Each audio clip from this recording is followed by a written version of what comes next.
Salut à tous, comme toujours, c'est un réel plaisir de se revoir aujourd'hui pour une nouvelle vidéo sur le décryptage de crypto-monnaies. Je vous espère en super forme. Alors les amis, aujourd'hui, on va se concentrer sur le projet Baby Doge. Oui, ça fait un bon petit bout, on n'a pas fait de vidéo dessus, mais je pense que vous savez à peu près pourquoi.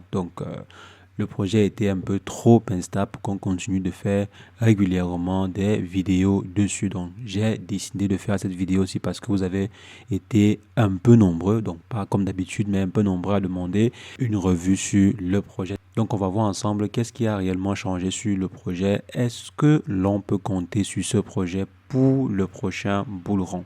Est-ce qu'on peut compter sur Baby Doge? Actuellement, s'il y a plusieurs projets dans la sphère des meme coins, donc si je viens par exemple dans la catégorie de meme coins, on va voir qu'il y a énormément de nouveaux meme coins. Et surtout, il y a plusieurs nouveaux mèmes qui sont arrivés sur le marché et ont déclassé en un temps record des meme coins anciens comme le Baby Doge. Donc, est-ce que on peut réellement compter sur ce projet pour le prochain bull run? Vous voyez ici, quand on vient dans la sphère des meme coins, le Baby Doge n'est même pas classé dans disons, dans le top, allons-y, top 20.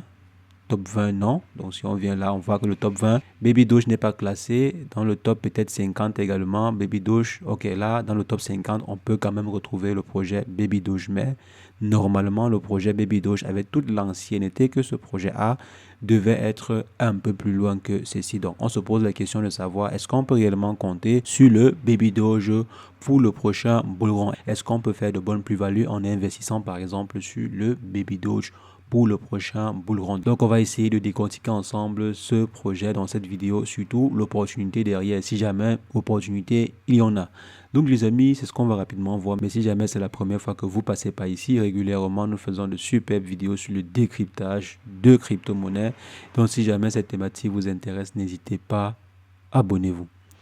Alors, les amis, comme je disais, ça fait un bon petit bout. On n'a pas fait de revue sur le projet. Il y a eu des nouveautés, comme par exemple celle qui était très attendue, à savoir la réduction des frais de transaction. Donc, on est passé de 10% à presque zéro. Donc, comme vous voyez par exemple ici, sur le compte X de la plateforme, le compte Twitter, X ancien Twitter.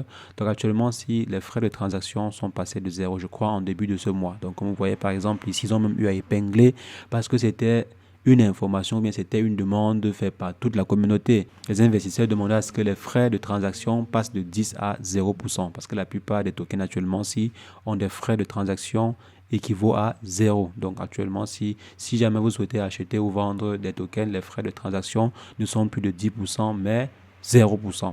Donc là, c'est déjà un bon point. On espère que d'ici peu, ils pourront être listés sur Binance. Donc, s'ils continuent dans cette lancée-là, pourquoi pas, ils pourraient être listés sur Binance. Maintenant, on va revenir sur le point de Binance plus tard. Donc là, c'était la nouvelle du mois. Donc, frais de transaction passés à zéro. Maintenant, en plus de cela, on a également eu des partenariats assez intéressants, comme le partenariat que l'on a vu avec le projet Katana Inu, qui est également un autre projet qui se concentre sur des gameplays, donc des Battle Royale, comme c'est le cas actuellement si à la style Street Fighter. Donc, si vous vous rappelez un peu bien, donc actuellement, si ils sont en partenariat avec Baby Doge pour créer un avatar, donc il y aura un personnage dans leur Battle Royale qui représentera le Baby Doge, comme vous voyez actuellement à ce niveau. Donc, vous aurez la possibilité de faire un Battle Royale avec Baby Doge. Donc là, c'est aussi amener ou bien rapporter un peu de lumière sur le projet Baby Doge, si jamais leur gameplay ou bien si jamais leur jeu de Battle Royale connaît un succès. Donc ça pourrait également ramener un peu de visibilité sur le projet Dogecoin. C'est vrai qu'on aurait aimé qu'un système pareil ou bien qu'un jeu pareil puisse être développé par la team et qu'il y ait un mécanisme de répercussion directe sur le prix associé, comme par exemple contribuer au burn, que le succès du jeu contribue par exemple au burn à travers par exemple des systèmes de commission qui soient utilisés pour acheter et burner des tokens. Bon, là, ce serait une bonne chose. Pourquoi? Parce que il faudrait toujours avoir à l'esprit qu'on a une total supply qui est énormissime. Donc, si jamais il est possible de burner cela ou bien si jamais il y a des mécanismes pour pouvoir réduire cette total supply là, ça pourrait être une très très bonne chose. Ça pourrait aider ou bien favoriser la croissance du prix. Seul le burn n'est pas suffisant, mais ça pourrait bien aider à la croissance du token. Donc si on vient par exemple ici, on voit qu'il y a des partenariats pareils très intéressants à suivre sur le projet. Malheureusement, ce qu'on peut déplorer, c'est que les différentes solutions développées par la team derrière le projet. Bon, les différentes solutions qui sont actuellement mises sur le marché, comme la carte Visa, la plateforme de génération d'images ou bien la plateforme de génération de mèmes, comme vous voyez par exemple ici.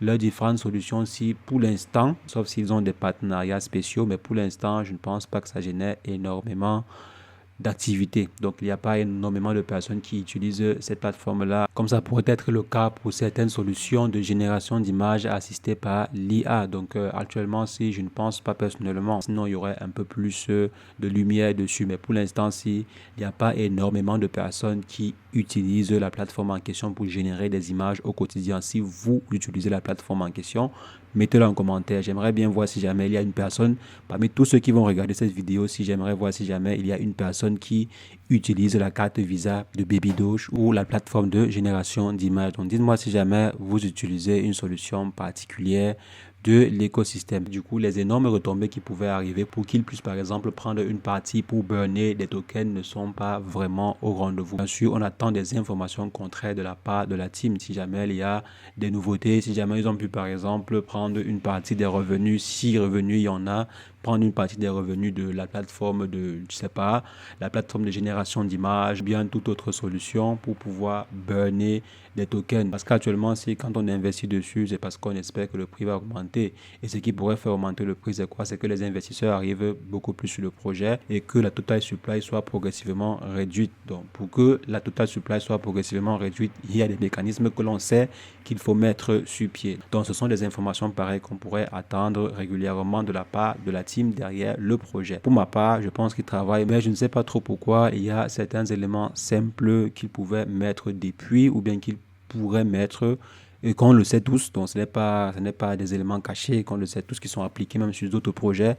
Donc, pourquoi ne pas appliquer également sur le projet Babydoge pour répondre par exemple aux exigences de certaines plateformes comme Binance par exemple, bien pour pouvoir attirer des baleines sur le projet. Donc, vous savez par exemple quand maintenant telle action ou telle autre action, ça pourrait attirer des baleines sur le projet. Donc, pourquoi ne pas faire cela, quitte à réduire le nombre de tokens de la team. Il y a des actions ici que la team pourrait faire, comme par exemple celle de réduire les frais de gaz à zéro. Donc là, c'est une très très bonne action qu'ils ont eu à poser pour attirer des investisseurs. Maintenant, en plus de ça, il y a également d'autres actions que l'on connaît tous, donc des actions qui pourraient amener des grosses baleines sur le projet. On sait où est-ce qu'on peut facilement trouver des investisseurs qui investissent généralement à coût de plusieurs centaines, voire des millions sur un projet. Donc pourquoi ne pas aller simplement chercher ces grosses baleines? Mais bien sûr, ça peut ne pas être la logique initiale du projet. Le projet, par exemple, peut avoir comme vision initiale être un projet communautaire et uniquement communautaire, donc un projet qui n'aime pas les baleines.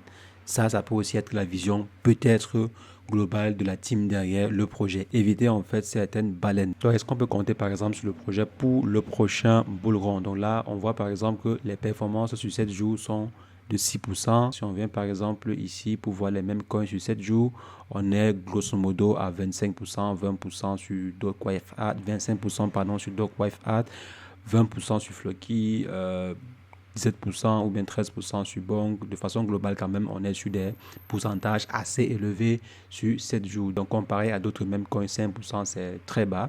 Maintenant, si on vient sur un mois, on va également voir que le projet est négatif. Donc, sur un mois, par rapport à d'autres mêmes qui sont bien plus positifs sur un mois, le projet Doge est plutôt en train de corriger. Donc, 1%, c'est pas du tout intéressant. Maintenant, si on vient sur un an, on voit que même sur un an, on est au rouge. Donc, on est actuellement en train de perdre 7% sur un an. Donc, on voit que le projet ne performe pas particulièrement. C'est vrai qu'on a par exemple vu cette hausse lorsque le marché a bondi en mars dernier.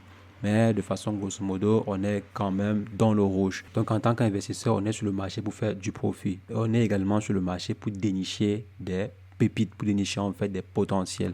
Par exemple, des projets qui actuellement sont sous-cotés et qui pourraient exploser dans le futur. Mais maintenant, est-ce qu'on pourrait dire que le projet Babydoge est sous-coté? Est-ce qu'on pourrait dire qu'il y a un potentiel derrière à se faire? Donc, selon mon point de vue et selon ce que j'ai toujours eu à dire sur la chaîne, tout ceci dépend de la team, dépend en fait de la vision qui a été mise à la base par la team. Donc, quelle est la vision du projet? Est-ce que le projet a pour ambition d'être un projet qui attire les baleines? Est-ce que le projet a pour ambition d'être un projet juste communautaire à destination des chiens? Est-ce que le projet a pour ambition d'être un projet qui impacte réellement la sphère des crypto-monnaies? Donc, c'est quoi globalement la vision derrière le projet? si jamais la vision change ou bien si jamais la vision est améliorée au fur et à mesure ou bien dans le temps, le projet pourrait connaître un succès. Donc pour ma part, bien sûr, c'est ce que je pense, le projet pourrait connaître un succès parce qu'ils ont déjà une bonne fanbase. C'est vrai que si on vient par exemple ici, on voit qu'on est à 2 millions comme j'ai dit, 2 millions d'abonnés. Si on essaie de voir les vrais comptes, on peut être dans 400 voire 500 000 vrais comptes. Si jamais des actions concrètes sont opérées dans ce sens-là, je pense que la team pourrait faire revenir les investisseurs qui sont déjà partis sur le projet. Et pourquoi pas attirer également des grosses baleines. Parce qu'actuellement, si il y a plein d'investisseurs qui ont lâché le bateau. Donc, je pense que vous le savez très bien, il y a plusieurs investisseurs qui ont lâché le bateau. Quand vous voyez par exemple le projet chuter ainsi, parce qu'il y a des investisseurs ou bien il y a de plus en plus d'investisseurs qui sont en train de lâcher le bateau. Déjà, le marché n'est pas en train de surperformer, le marché est en train de balbutiner. Parfois, il y a une hausse, parfois, il y a une correction. Donc, si jamais un projet n'est pas assez stable en ce qui concerne les valeurs fondamentales, ça pourrait faire fuir facilement les investisseurs. Donc, il faudrait par exemple que les investisseurs voient que, OK, ce projet-ci a la capacité de pouvoir mobiliser tout l'écosystème des mêmes coins d'ici 1 an ou bien 2 ans, ou bien que ce projet-ci a la capacité de pouvoir mobiliser des millions d'investisseurs ou bien des millions d'utilisateurs autour d'une solution particulière, ou bien même avoir la capacité de pouvoir mobiliser les baleines. Bon, est-ce que ce projet a les atouts pour attirer des baleines? Supposons par exemple que vous êtes un investisseur qui avait 2 millions à investir sur le projet ou bien 100 millions à investir sur le projet. La question que vous allez vous poser, c'est est-ce que si je mets 100 millions ou bien 5 millions sur ce projet-ci, il y aura également d'autres gros investisseurs qui viendront et mettront 5 millions comme moi sur le projet. Ou bien lorsque je vais mettre mes 5 millions, ça va plutôt nourrir les investissements d'autres investisseurs. Est-ce que le projet a été conçu pour également attirer d'autres investisseurs? Donc pour ma part, je me dis s'il y a des bonnes actions qui sont mises dans le temps, il y a des chances que le projet puisse attirer encore des investisseurs, et surtout si les bonnes actions sont mises pour attirer des grosses baleines. Si bien sûr, comme j'ai dit au départ, la vision initiale était d'attirer les grosses baleines, parce qu'il y a des projets qui ne veulent pas attirer les grosses baleines. Donc les amis, dites-moi ce que vous en pensez en commentaire. Est-ce que vous pensez qu'on devrait miser sur ce projet pour le prochain bull run? Dites-le moi en commentaire, je me ferai un plaisir d'échanger avec vous. Et sur ce, portez-vous bien. Ciao, ciao.